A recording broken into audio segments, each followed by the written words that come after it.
LinkedIn Echo Chamber. This is ML's Like Team Spirit. Today we have Ruby with us. Ruby, how are you doing? I'm very well. Thank you, John. Thank you for having me. Really nice to be welcome. here. Yeah, Ruby, I'm making a world map of my guests. And I already know you're somewhere exotic. So where are you dialing in from, please? I am in Cusco, in Peru at the moment. So as you know, I and my husband are traveling around the world. And at the moment, we are doing some volunteering and also studying Spanish at the moment. Wow, Ruby, you didn't mention that you're on honeymoon. So thanks for breaking off from your honeymoon to record this for me. I'm very grateful No to problem. you. So Ruby, you're here because you're a loyalty expert. And I've been wanting to speak to a loyalty expert for some time. So you've got some very interesting perspectives on it. I've always been interested in loyalty. Some of my background was in payment data, Ruby. So I was working with banks. We were profiling customers and showing different brands. You know, here's your 20% loyals. And what we would do with the payment data is then show these other patterns like, hey, your loyal customers are also loyal with other brands. Like, how do you feel about that? So I had a little bit of exposure to loyalty, but I think you've been on the next level. So I was wondering if you could start with a short introduction, please, just 60 seconds of what you've been working on and where you worked. And then maybe tell us, like, you know, two or three things of, you know, just what you consider are important things in loyalty today. And then we'll continue the conversation from there. Cool. Great. Thank you so much, John. And also, I think to start with, I just want to say it feels like you are a loyalty expert yourself as well, because pretty much what you do with the payment, it's a really important part with the loyalty program as well. So yeah, again, thank you for having me. A quick introduction of myself. My name is Ruby, and I have been working in marketing for FMCG company and retails for last 13, 14 years. And in last 8 years, I have been pretty much focused on CRM and loyalty myself. So I started my journey with Costa Coffee, which has a really mature and a strong loyalty program with millions of members. And then I move on to KFC for UK and Ireland, where I've been involved in the loyalty program strategy redesign and redesign the entire program mechanic, and also design a whole bunch of communication to support the program as well. So that's pretty much my background. And as I said, I'm traveling at the moment, but still, I really enjoy keeping my brain engaged and active. So I started to writing different articles on the topic of CRM and loyalty, because in my view, it is such an exciting field at the moment with all the technology and data capability. So I really hope, you know, more and more people get interested in this territory and using some best practice to make the business and brands thrive. Let's jump into it, these best practices. So it's kind of you to say that you think I know about loyalty. So I was on the measurement side, Ruby. So I would work with retail brands with the payment data to really just show them what customers were doing. And I would be in these meetings with all verticals in the high street, every type of retail brand, restaurant, retail, whatever, all these different brands. And they would all talk in front of me around, well, maybe we need to do this, or maybe our program doesn't meet the needs this way. And this is something I didn't really know about. So although I knew the measurement part and I enjoyed surprising people with data, amazing. I'm never really sure on some best practices. So let's jump into it. Like, what would be some key areas you think we can talk about? Yeah, sounds great. And I think, you know, measurement is such an important area of loyalty. And to be honest, in my mind, I think the reason why loyalty and CRM is so exciting at the moment is because of measurement and also the insights we can drill out of the data. I'm a data nerd myself, so you may listen to me. Yay, viva the data. So yeah, I'll mention data quite a few times.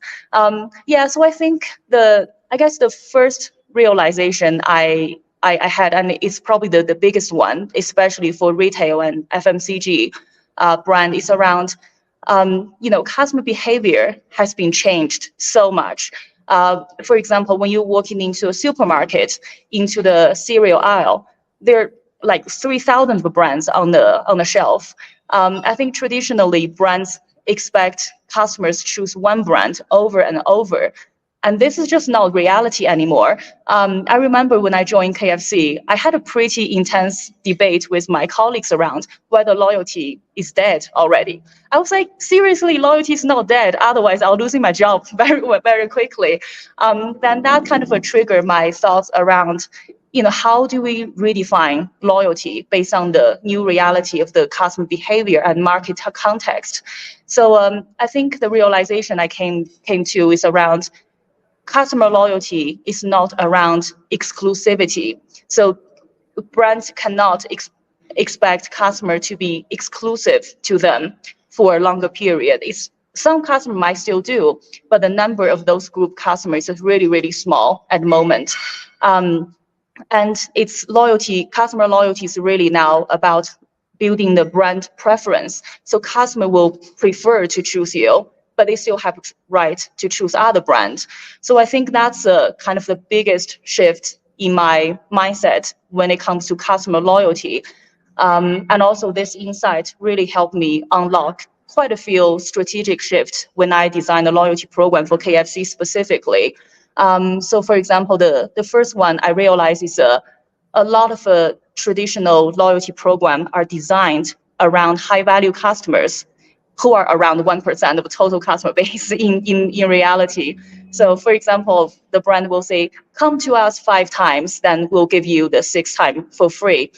But for customers, asking them come to one brand 5 times consecutively is pretty demanding, and this may take like 6 months or 1 year.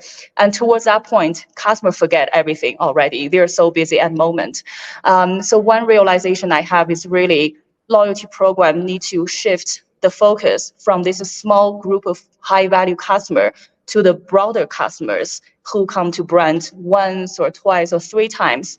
And the strategic focus should be around encouraging them to come to the brand extra time. That's really, helping the brand to reach out broader and more customers, and also build up much stronger relationship with more audience as well. So that's the one kind of biggest realization from high value customer to the broader base. Yeah, great. So I get it. So you're saying incremental trips from a bigger base of consumers is better than just a defensive strategy of the super high value ones. Absolutely. Yeah, that's a great summary. Yeah. And so how think back to maybe a Costa or a KFC. Can you think of, or can you just give an example of like how low frequency customers could receive a reward or an incentive? Like, can you think of one that you worked on or one that you rolled out? Yeah, absolutely. So I think a couple of tactics we did. The first one is really, for the lower frequency customer, make it really tangible for them and help them understand they can receive the rewards pretty fast. So for example, with KFC, we actually shift the program mechanic from the collecting the points for, 3 years, to the instant win mechanic. So for every transaction, customer will receive a random free product as an incentive. And we also send out communication based on their behavior to drive them come back to the brand and redeem the rewards as well. So by doing that, we really help customer to engage with the loyalty program much more frequently, and also come back to the restaurant to use the rewards and make the next purchase as well. So that's one example. And I guess another one, I think Starbucks is a probably great example on that one. So Starbucks is still using the points collection mechanic, but what they do very brilliantly is they have a seasonal promotion. So for example, during this 1 month, you can collect 3 times more points than they usually do.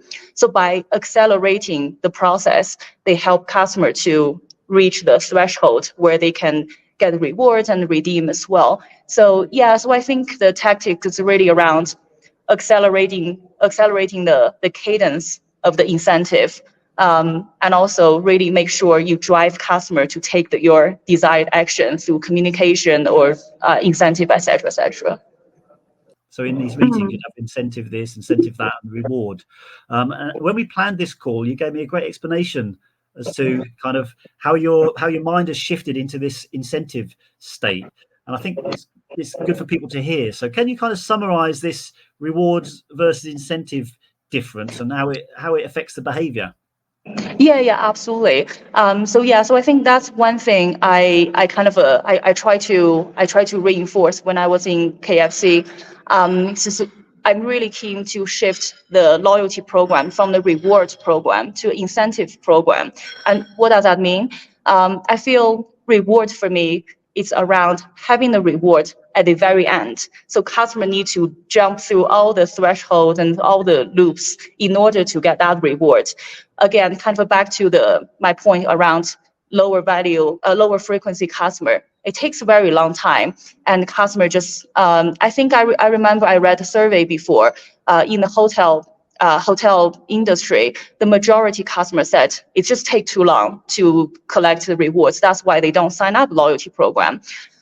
So that's why I feel that's the downside of a reward, the terminology rewards. But in order to incentivize customer, you want to give them some carrot upfront to make sure they start to use the loyalty program. I keep coming back. So really kind of incentive the desired behavior out of customer to make sure the incentive is more upfront for customers. So it's more engaging. Good. And on the engaging side, can I take you back a step? So the Yeah. KFC one. So the incentive for a bigger group of customers was the scheme at the till, where they would be able to receive an upgrade or reward or something. So was this a random thing where the till would like calculate, like, John, it's your day, go large, Yeah. or something like that? Is that how it worked? Yeah, so it's part of we basically changed the loyalty program mechanic to a random instant win, so kind of like a price draw. So we actually so the loyalty program is sitting on the KFC brand app.